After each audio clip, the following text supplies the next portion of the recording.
Amigos, amigas do Farol, todos que nos assistem, boa noite.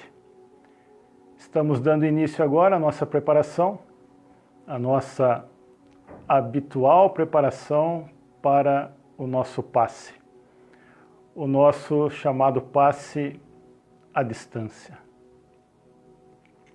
Essas nossas reuniões acontecem às segundas-feiras, às 19h30 com o Roberto, às terças-feiras comigo, aos sábados, às 15h30 com o nosso professor Carlos.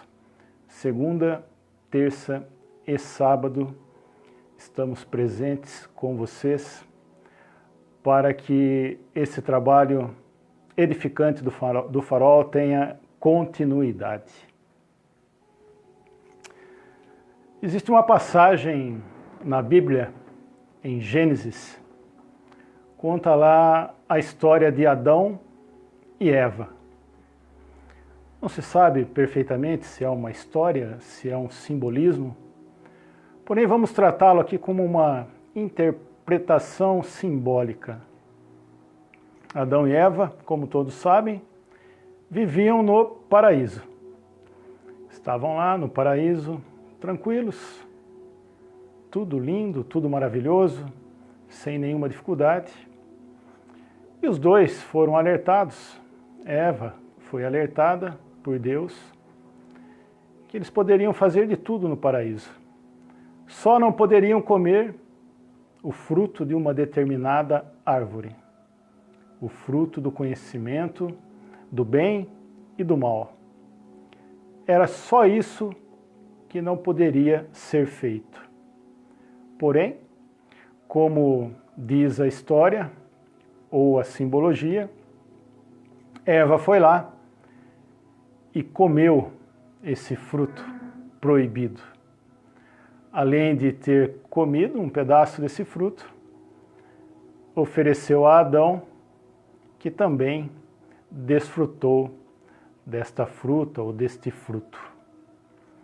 Imediatamente ao desobedecerem essa ordem, a comerem esse fruto, eles foram expulsos do paraíso.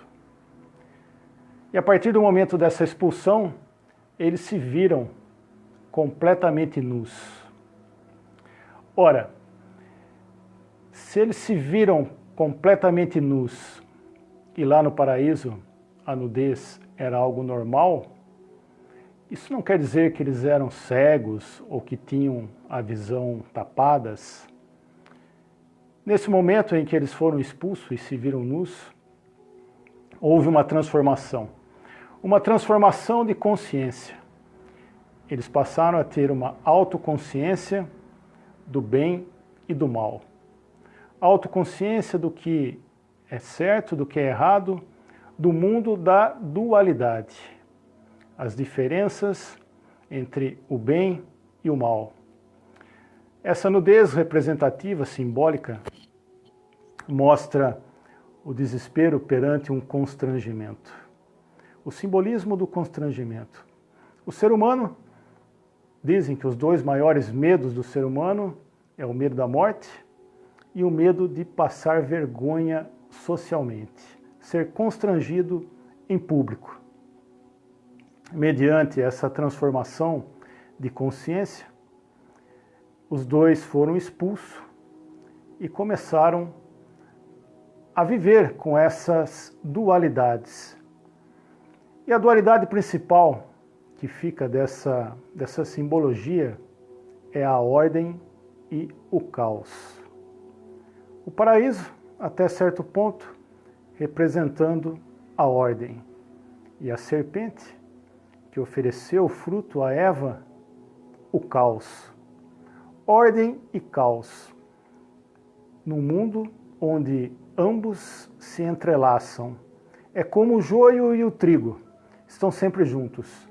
A ordem e o caos, simbolizada pelos taoístas, com o símbolo Yin e Yang, aquele círculo que tem duas cobras entrelaçadas, mordendo a própria cauda ou o próprio rabo.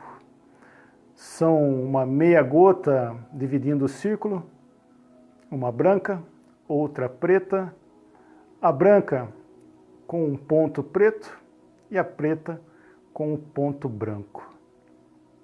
É o equilíbrio da energia masculina e feminina, é o equilíbrio do ativo, do passivo, o yin e o yang, e principalmente a ordem e o caos. Vivemos plenamente misturados entre a ordem e o caos. Essa simbologia nos faz ficarmos, de certa forma, atentos, porque a parte branca, onde tem o ponto preto, que simboliza a ordem, o ponto preto quer dizer que a qualquer momento o caos pode tomar conta daquele espaço. Bem como a parte preta com o ponto branco, a ordem pode predominar. Esse simbolismo muito interessante do taoísmo, também existe algo muito parecido na arte real. É o simbolismo do pavimento mosaico. O pavimento mosaico é um tabuleiro, como se fosse um tabuleiro de xadrez, os quadrantes preto e branco. Quando você está no quadrante branco, você está vivendo a ordem. Tudo está tranquilo, tudo está em paz. Porém, na sua frente, atrás, na direita, na esquerda, tem o quadrante preto.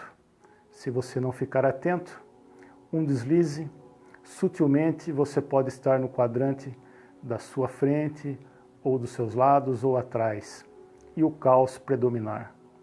A contrapartida, se você está no caos, no quadrante preto, você tem na sua frente, atrás, à sua direita e à esquerda, o quadrante branco. Todas as condições de se transformar e de sair dessa situação. Vejamos um exemplo de uma frase latina que simboliza ordem e caos. Ordo ab chao. A ordem vem através do caos. Muitas vezes tomamos algumas atitudes, algumas precauções, quando a situação está caótica. Limpamos a casa, depois que ela está suja, uma situação de caos. Colocamos ordem, efetuando a limpeza. Depois de um dia de trabalho, a transpiração do corpo, aquele caos higiênico, colocamos ordem, tomando um banho. Quando somos acometidos de alguma enfermidade, estamos num caos, tomamos todas as providências para tomar os remédios necessários, nos curarmos e trazermos a ordem da saúde de volta. Ordem e caos entrelaçados. Nesse processo, que é simbolizado na Gênese, onde Eva come o fruto, influenciada pela serpente, Adão também come. Questionados, Deus coloca a culpa em Eva, diz que a culpa foi dela. Eva coloca a culpa na serpente, diz que a culpa foi da serpente. E a serpente nada mais é do que uma grande inclinação humana para o mal. Essa inclinação humana está em todos nós. Se não ficarmos vigilantes em relação a esses tropeços, a serpente, o caos nos domina. E precisamos colocar tudo em ordem novamente. O que fazer para colocar em ordem?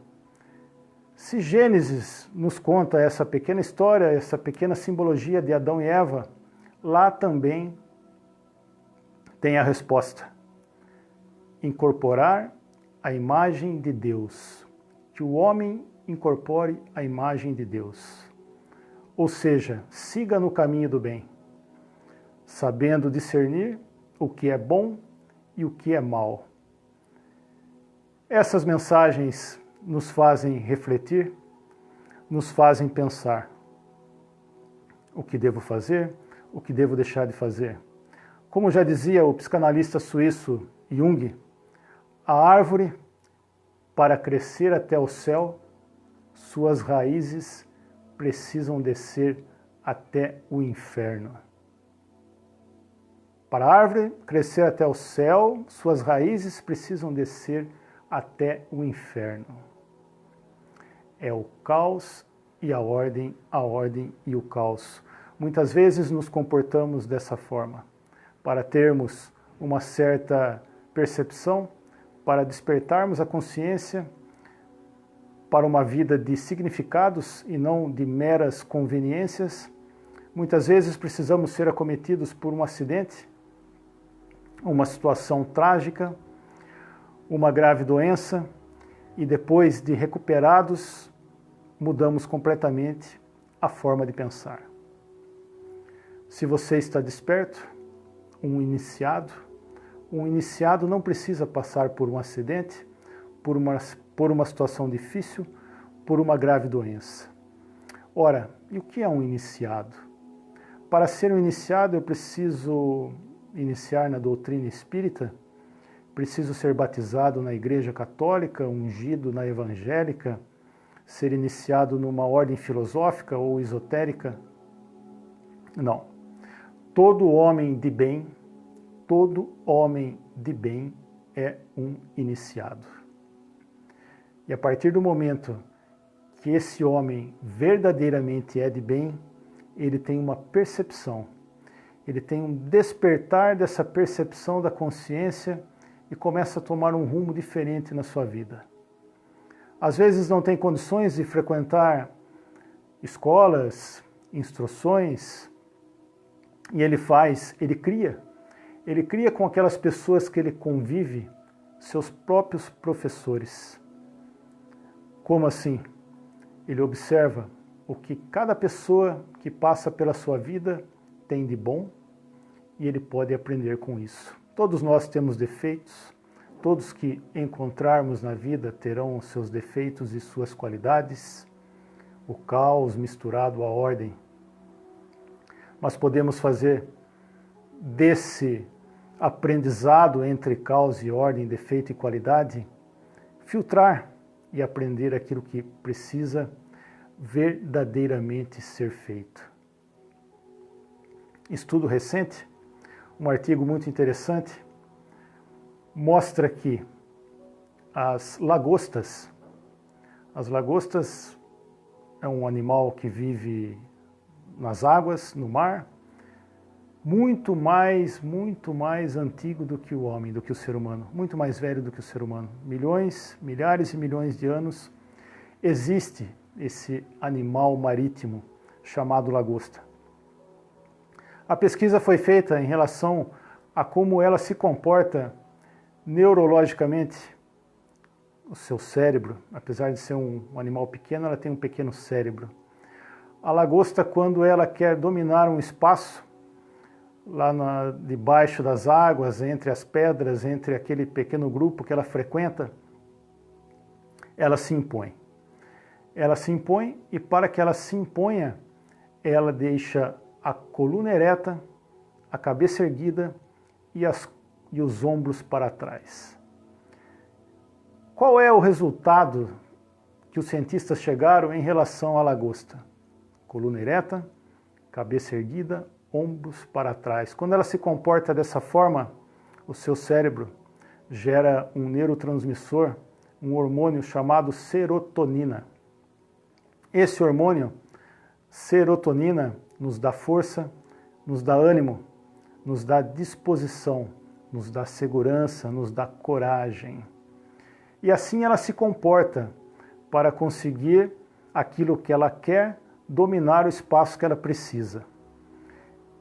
E foi também visto que quando uma lagosta briga com a outra, aquela que levou desvantagem e por algum momento se sente ressentida, a sua expressão corporal fica rebaixada, as costas arcadas, os ombros para frente, a cabeça baixa, ela deixa de gerar a tão chamada substância milagrosa, o hormônio milagroso serotonina. E assim ela fica fraca, fica sem forças e dificilmente ela se recompõe no grupo e consegue se pôr no lugar novamente. Porém, no instante que ela mudar a sua atitude, erguer as suas costas, deixar a coluna ereta, colocar os ombros para trás e a cabeça erguida, a serotonina vai voltar a invadir o seu organismo e ela vai ter confiança novamente para se recolocar no lugar que quer. Estudo feito com uma lagosta. Evidências foram vistas em pássaros e em outros animais. E claro, obviamente, em nós, seres humanos. Qual é a mensagem desse estudo?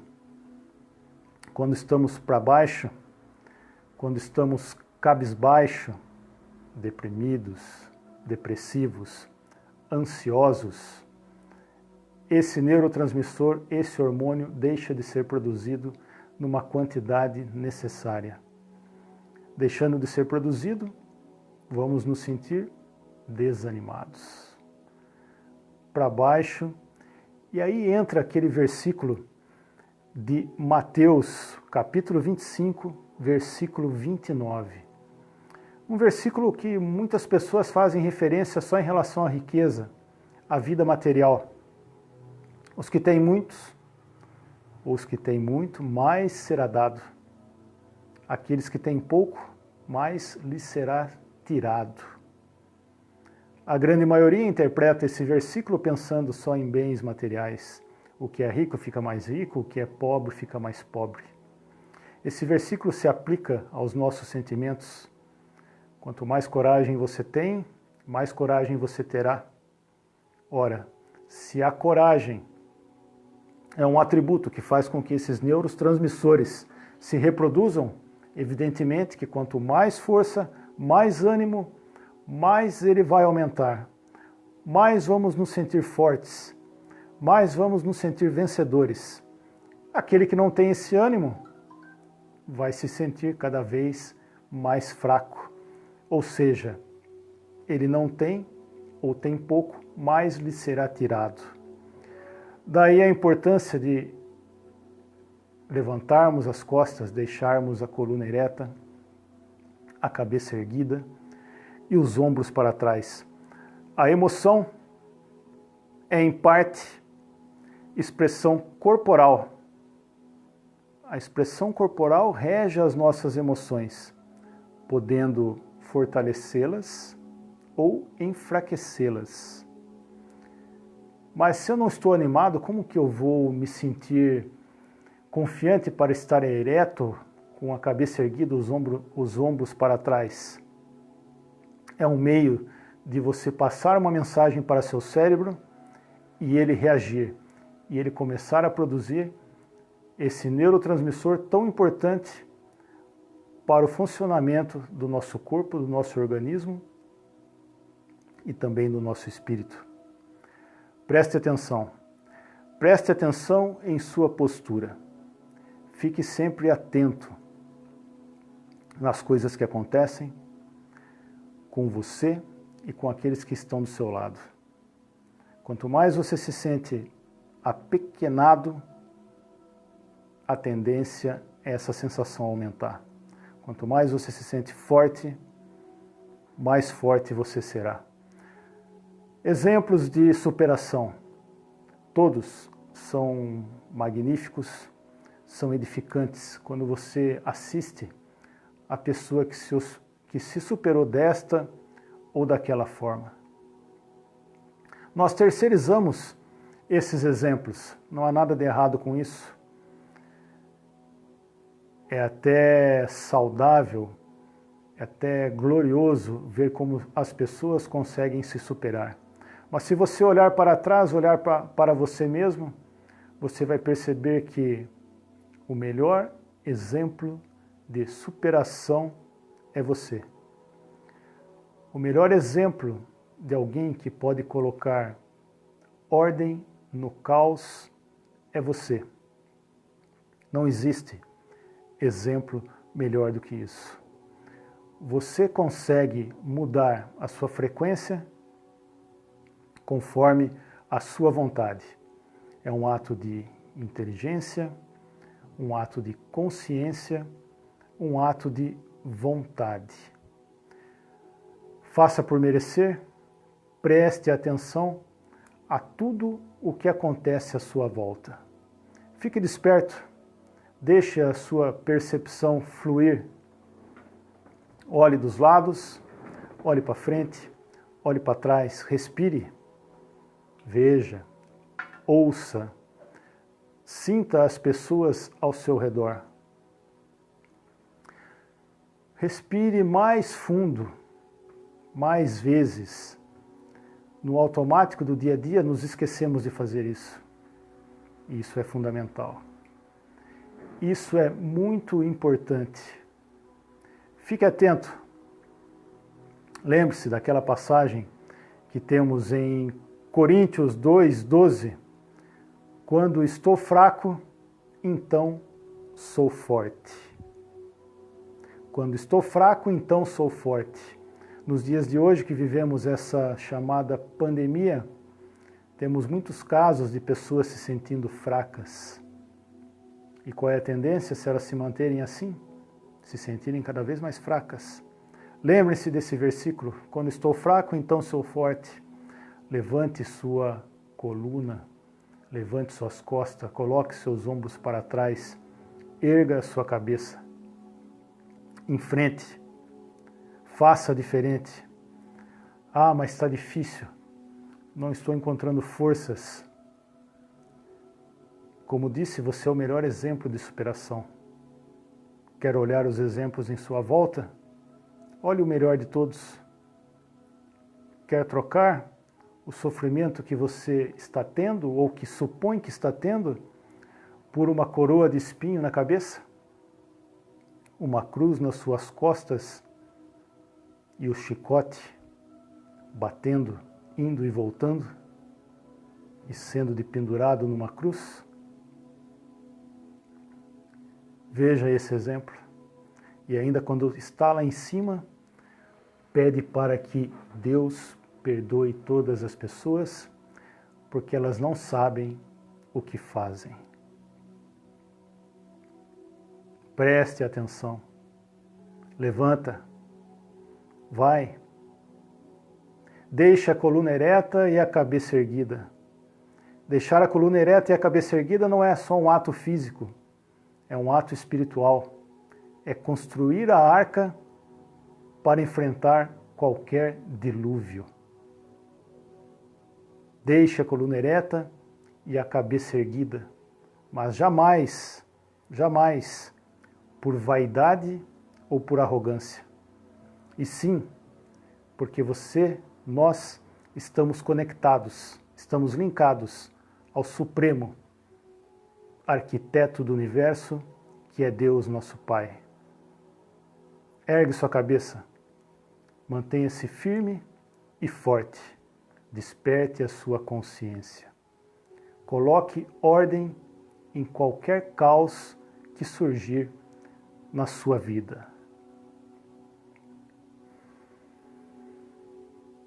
Vamos vibrar, vamos mentalizar. Todas as pessoas que estão necessitando de um auxílio para se sentirem fortes, para se sentirem seguras. Vibremos pensamentos de amor, de força, de saúde, de proteção, de fé, de prosperidade em todos os sentidos. Quando vibramos, mentalizamos esses sentimentos. Ao mentalizarmos a espiritualidade, ela se apossa dessa energia positiva, dessa energia vibratória, e vai usar aonde é necessário, aonde é preciso, aonde tem alguém merecedor dessas vibrações. Vibremos pelas pessoas que estão passando por uma situação complicada, seja financeira, seja de saúde, seja moral, familiar. Vibremos por aqueles que estão nos hospitais, nos asilos, nos presídios, nas ruas. Vibremos, mentalize muita fé, muita saúde, muita proteção muito amor. Mentalize uma energia azul descendo sobre todas essas pessoas, que elas estejam receptivas a receber e consigam deixar a sua coluna ereta, a sua cabeça erguida. O manto de Maria vai consolar e ajudar a todos os necessitados. Ave Maria, cheia de graça, o Senhor é convosco. Santa Maria, nossa Mãe, rogai por nós, pequeninos.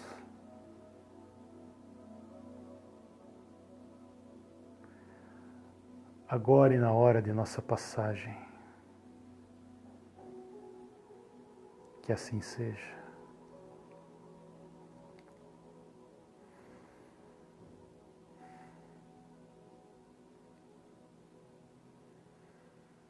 Como dizia o filósofo Nietzsche, se eu não morri, eu me fortaleço. Mentalizem o seu mentor, mentalizem essa energia dourada que preenche toda a sua casa, preenche toda a sua aura, preenche todo o espaço que você ocupa. Pai nosso que estais no céu, santificado seja o vosso santo nome. Venha a nós o vosso reino, seja feita a vossa vontade, assim na terra como é no espaço. O pão nosso de cada dia dai-nos hoje. Perdoa nossas dívidas, assim como perdoamos os nossos devedores. E não nos deixe cairmos em tentações, mas livra-nos do mal, porque vosso é o reino, o poder e toda a glória, como para todos sempre. Voe, não consegue voar, corra, não consegue correr, ande, não consegue andar, rasteje. Rasteje, mas levante suas costas, levante sua cabeça. Vai dar tudo certo. Fiquem com Deus. Muita paz.